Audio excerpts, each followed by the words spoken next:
Hello and welcome to Startup Street. I'm Shruti Mishra and with me is Arundhati Ramanan. These are the top headlines from the startup space. Nazara's parent Nordwind Gaming acquires German esports company Freaks4U, signs deal to increase its existing 13.51% stake to 100% in tranches through a share swap valued at up to 271 crore rupees.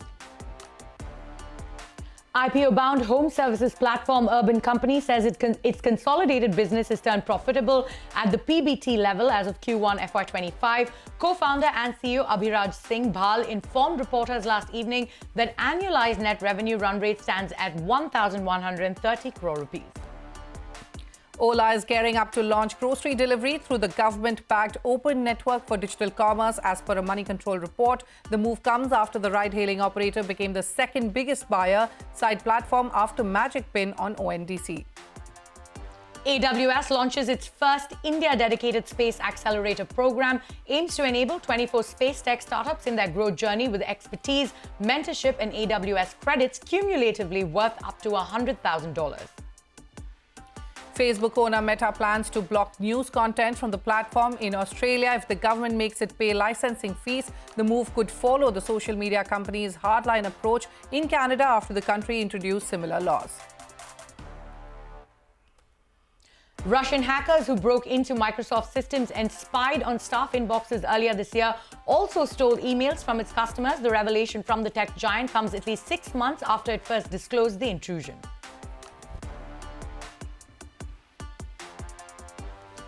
Those were the headlines that we're tracking for you from the startup world. But the top story today, ride-hailing app Ola is taking a third shot at grocery delivery services after its previous 2 attempts did not lead to fruitful results. This time, however, Ola is banking on ONDC, the government's e-commerce network, for a smoother ride. Shilpa Ranipeta joins us now with the details. Shilpa, what are you picking up? Third time lucky? Well, that's the hope for Ola, which is set to enter the grocery delivery in the space in the next few years. But this time it's going to be via the Open Network Digital Commerce, or the ONDC. And in fact, it's not just grocery. We're given to understand that Ola is also eyeing other complementary categories like fashion, also a play that might come soon. Now, Ola, remember, joined the ONDC network late last year with the launch of food delivery. And it's also currently offering hyperlocal logistics services, also something which is doing well, and it's looking at expanding significantly. Now, on the food delivery front too, it has been doing quite well. It's been processing about 15 to 20,000 orders each day. Now remember, like you said, this is not the first attempt for Ola at grocery. It first attempted to launch grocery delivery back in 2015 in Bengaluru, soon after it launched food delivery there, and it was to leverage its network of cabs. But this shut down within 9 months along with the food delivery service as well. It attempted a second time with Ola Dash in 2021 in Bengaluru and Bombay, but within a year that also shut down. Its launch now via ONDC comes at a time where grocery delivery via quick commerce has really taken off. But on ONDC too, grocery has been doing well. ONDC says that about 20% of the non-mobility orders that are captured on ONDC are grocery at the moment. And Ola will also now compete with certain existing players like MyStore, OTP, and also Paytm Chief's Pi platforms, which is also currently offering grocery on the buyer side.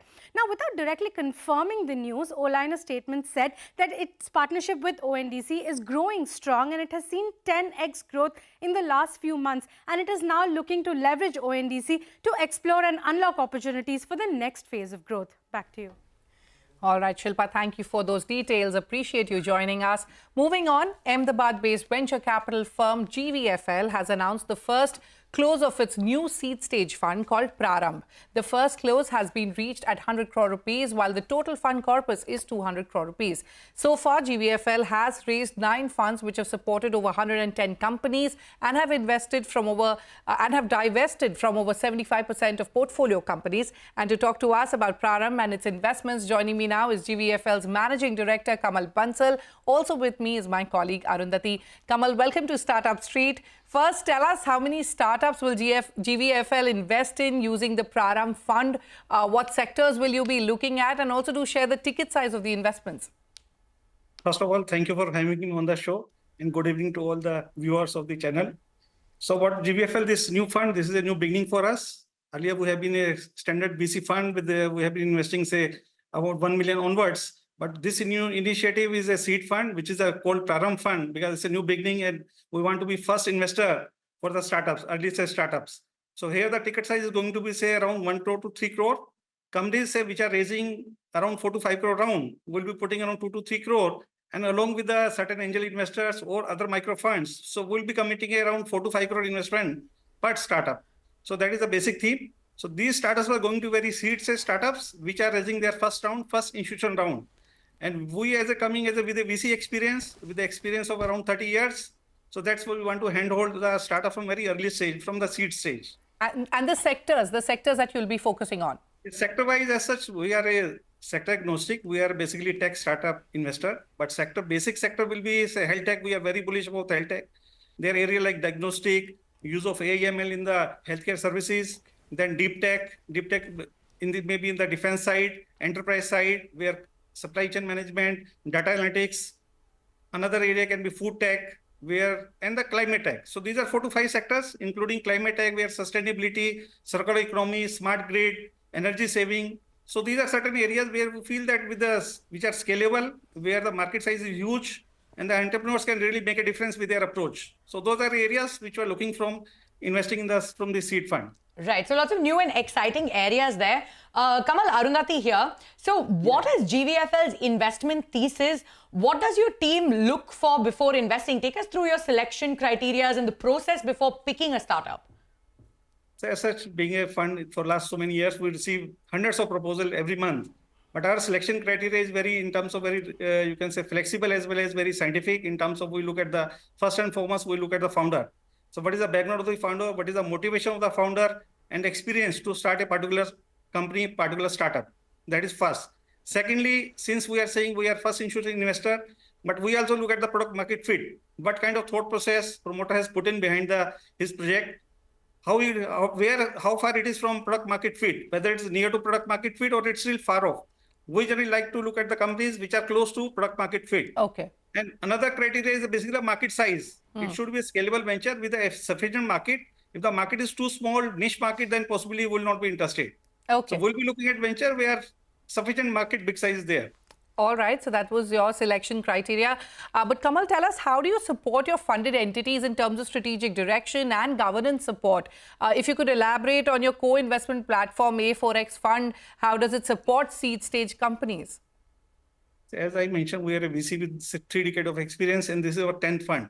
So we have well-defined processes in terms of how to track the progress of the company, where to handhold the company, how to guide them in terms of their product roadmap, their spending roadmap, how to raise the next round of funding, governance by way of internal audits. So we have set criteria of with our experience of 30 years. We know where the things can go wrong, and generally you can say we apply the brake. We also give the acceleration, plus also we apply the brake at the right time. So we don't allow the company to divert from its roadmap with the agreed roadmap and the agreed business plan. So that is how we help the startups to keep on track, be on track with the right speed and the right direction. That is one. Secondly, as far as the A4X is concerned, this is a new platform, is an investment platform which we launched last year. Idea of this platform is to basically, in the seed stage startup, we feel that apart from money, they also need a lot of mentoring support in terms of defining their go-to-market strategy, product roadmap, and this kind of thing. So we want to bring together other investors, say family offices and corporate investors, and also the mentors who can hold the startup in a very good shape and don't allow him to divert from this agreed roadmap. So with the help of these mentors and co-investors, we want to make a roadway very clear for the startup where it can scale up and go to the next round of funding. Because at the seed stage is where they need maximum kind of hand holding.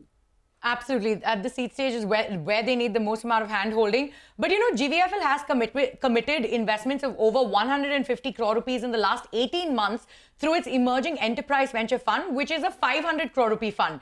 Now, while the first close of Praram reflects your commitment to nurture startups at the beginning of their life cycle, what is the kind of impact you hope to make with this fund? So here, as such, since we're looking at the smaller ticket size of, say, 1 to 3 crore, so we want to address a large number of small enterprise seed stage startups so that we can nurture a larger number of startups, handhold them, and impact can be said. There can be direct impact as well as indirect impact. Direct impact can be by way of, say, employment generation. Indirect can be by way of energy saving. It can be by way of financial inclusion. It can be by way of, say, healthcare, protecting health, giving better healthcare facilities. So those are the indirect impact. So there'll be direct as well as indirect impact. It can be on the climate side. It can be energy saving. All right. Kamal, shifting focus from Praram for a minute here, but what's exciting you about the new crop of founders you speak to, and what kind of innovations are driving the ecosystem currently? If you see the change from last 2-3 years, now the startups and the founders are very focused. They know what they're trying to do. So they are not addressing, say, I've seen the change in their approach. Now they're not trying to address so many things. So they're doing the very focused approach, going with the, say, creating a team which is has the right expertise, relevant expertise. So that is, I think, they now, and earlier they used to spend so much money and trying to experiment. Now I think they are doing their business in a very focused way. Okay. We also learned our lessons. So we also want to put the money in a very, say, niche areas, not only niche, but in a very focused way, and address one problem at a time, rather than digressing into many things. Sure. We want them to be focused on their one core issues and solve that first. All right, lots of lessons learned there, both for founders and investors. It's now time for me to wrap up our conversation. Kamal, many thanks for joining us on Startup Street today. Thank you. Thanks. On that note, it is time for us to head into a short break. Up next, as we celebrate Pride Month, we shift the focus to mental health of the LGBTQ community. A special report on the other side. Stay tuned.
Welcome back. You're still with us on Startup Street. 2024 will see some IPOs in the US market, which has been frozen for the past 2.5 years. That's the word coming in from Jishnu Bhattacharjee, the managing director of Nexus Venture Partners. Meanwhile, Postman co-founder and CEO Abhinav Asthana believes that their successive product cycles will keep getting bigger over time. Here's a slice of that conversation. I don't think we were ever chasing, that status or that valuation. I think we always felt like that was a reflection of, the potential of the business and the work that we have put in. So what was the mission statement? Was there like a napkin where the mission statement was written out as far as Postman was concerned? Yeah, Postman's mission is to, create 100 million connected developers and bring the vision of an API-first world to life. That came in after when we talked to developers, we talked to customers, and we saw how big the potential of APIs is for them, and we kind of were compelled to have that vision statement. So it was a push and a pull, and that's where we are. Well, speaking of the push and pull, Jishnu, you've seen many cycles, and at this point in time, same time last year when we spoke, you were excited about what was happening as far as AI is concerned. But what a breakout it has been. I mean, 2023 and now 2024, it's as if you can't stop talking about this story. And we talked about the hype cycle, but it does start to feel like it does have real legs now. It does. Last time we mentioned that, AI is being talked about as this inflection point which is changing everything. Either a company will be an AI company or a company will be using AI products or AI services. I think that this is the first time when people have sensed what AI is. It's not, how a trend line will look like 2 years after. It's like a live, almost like a live person with whom I can have a conversation. So clearly it had an impact. I think what is yet not proven out is at what scale the use cases and applications will be using AI beyond innovation and experimental budget. There are certain areas, maybe on content production, on software development, where the ROI is getting to some extent proven out. But there are a lot of other cases where I would say, it's still a lot of enthusiasm and a lot of lean forward. But sustainable use cases are yet to come. Let's talk about the fact that you've been able to create the largest public API hub. I mean, what was the thought behind that? Yeah, we saw that developers really just want fantastic APIs fast, and they were doing it through Postman. What we could do was bring publishers to developers. We saw a lot of publishers who were struggling with building great developer experiences. And on one end, they were using Postman in a little bit, hacky way, and then consumers really wanted access to these APIs. So we were like, why don't we just put them together? And we were just fascinated with the response. We had providers like Salesforce, Stripe, Meta, all came on board, and we just kind of tapped into this disconnect that existed. So we're growing by leaps and bounds. We have the best brands on the platform today, and it's still kind of very much on its early stages. We're bringing like AI APIs on the platform. We are bringing like traditional sectors like healthcare, financial services. We have MasterCard on the platform now. We have telecom companies. So and in India we are seeing a huge bunch of like fundamental infrastructure APIs come on the platform. So really our mission is always to kind of accelerate the work that developers need to do, and the public network is kind of in service of that. You closed that big $700 million fund last year. So where are you deploying all of the capital? So as we do, 50% of our deployment happens in what we call Digital India, which is digitization of the country, and 50% is in global software. 2024, do you believe we're going to see, the return of exits, the return of IPOs? Is that so that's a very good question. In our opinion, 24 is looking brighter. Things are moving, seems in the right direction. Now the interesting part is, if you look at like last 2.5 years, probably US IPO market was frozen. But India was booming. Like we have taken Delivery Public in 23, India Shelter Public, Delivery Public in 22, India Shelter Public in 23. I think this year there has been some IPOs in US also. Though Rubrik went public, and so it is not yet clear when the floodgate will open.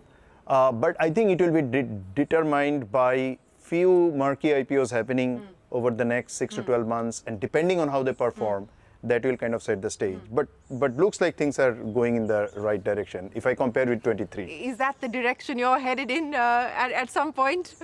I think our focus is always, building the best product for our customers. And then, as I said, chasing the unicorn status was never the goal. And chasing an IPO is not the goal. I think, those things happen when you build a fundamentally strong business. I think we have been a fundamentally strong business. So, he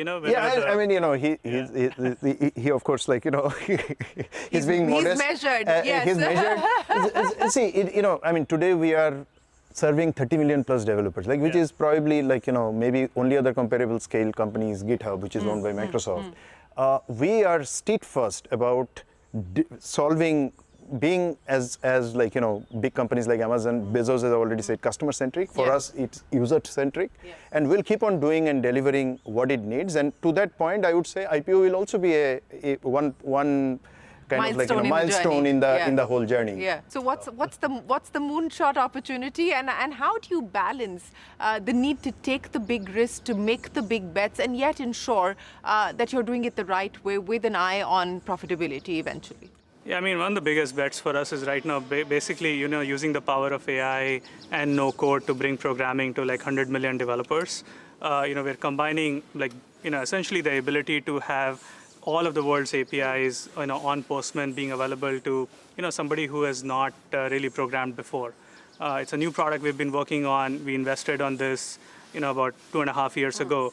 And the way we do it is really we look at a small team that has the characteristics of a startup, kind of like how we were.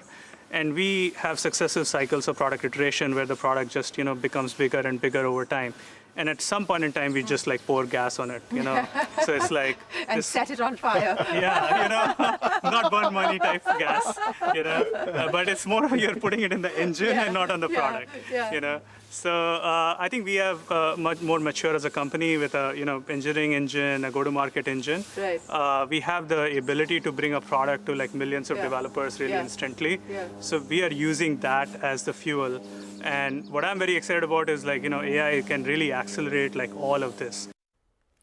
Well, that was a special conversation from the Valley, but coming back home, India's diverse queer community has long battled for acceptance legally and socially. Researchers across the world have proved LGBTQ community members face more mental health issues than heterosexuals. The prolonged fight to thrive under the social stigma cloud be quite tiring. This Pride Month, we put the spotlight on allies that are making mental health support accessible for this community. Aishwarya Anand brings this special report. Take a look.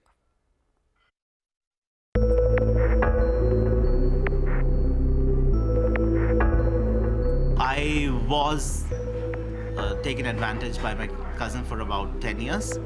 So it's a phase. First, you don't know what is happening. Yeah. Then you realize that, okay, this is happening. Maybe it's okay. And it's happening with everybody. And then you realize that, oh my God, it's happening only to me. And then you realize, am I actually liking it? And then you realize that maybe it is okay and that is how it is because nobody else seems to be worried. Back in the day, nobody knew that we are supposed to be talking about these things. When I was 12, I came out to myself. I kissed a girl and I liked it. I just did not have anyone to speak to, no role model that was there. It led me to a place wherein there was a lot of shame on me. And thank God I kissed a girl again when I was like 18, And I felt extremely normal about it. But that journey of that young girl living not her authentic life, hiding, I look at that girl and I feel like, I wish she was born today. One time I went to the summer camp where I came out for the first time.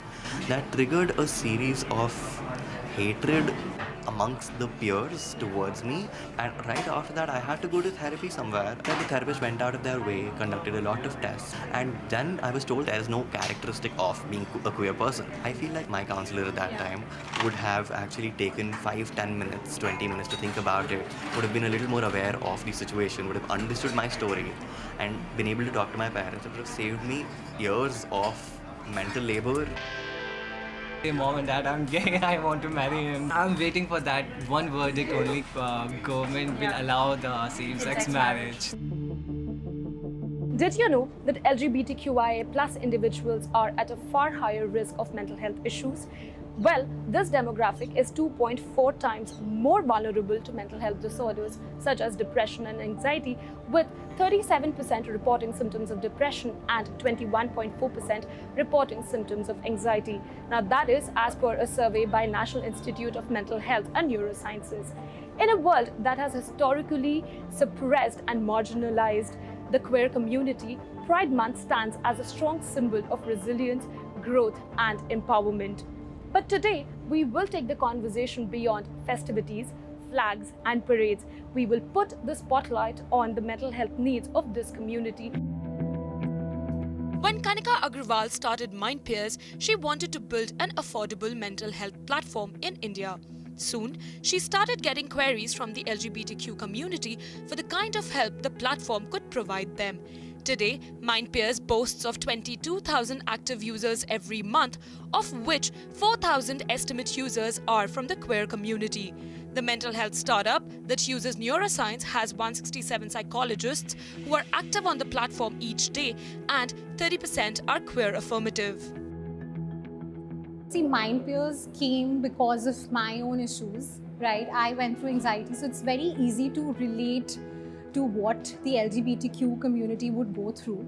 So therapy has been the first step, qualitative, accessible, affordable, that MindPeers provides to the LGBTQ plus community. Besides that, we also have assessments, and we also have this tool called Cogni Art. People come in and they express their emotions by drawing. And then our queer affirmative therapists help them to analyze better about their identity, about what they're going through, about how they need to tackle what society is throwing to them. While therapy can be valuable for most struggling with mental health concerns, building a thriving ecosystem for the queer community is crucial for survival in a tough environment.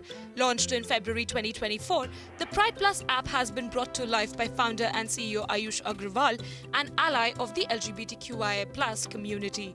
He wanted to create a space where people from the queer community didn't have to feel anxious about sharing details about their lives, work, and identity. The current version of the app has 6 functioning verticals: community, jobs, chat, drinks, marketplace, and meditation. Think of mental health as a house. The roof is therapy, but job, steady income, a peace of mind, community that respects you, the right to express yourself creatively without any fear.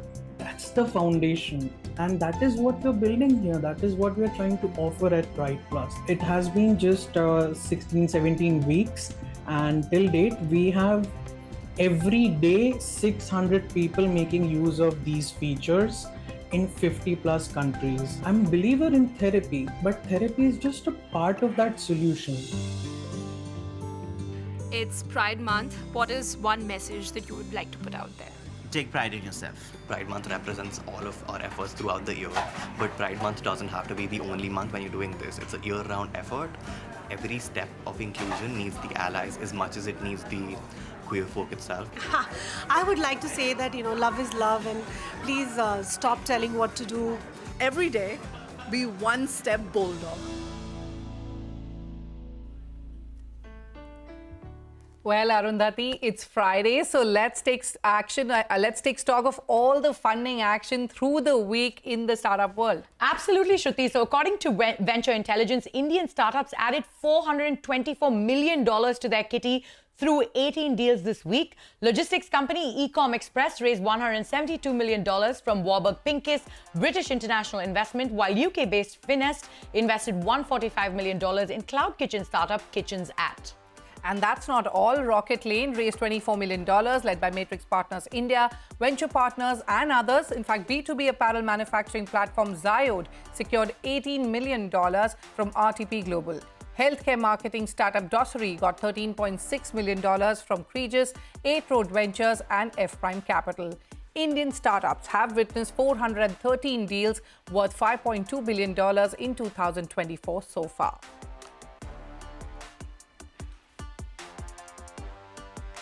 Well, with that, it's a wrap from Arundhati and me, Shruti, on this edition of Startup Street. Stay tuned to CNBC-TV18 for more news and updates.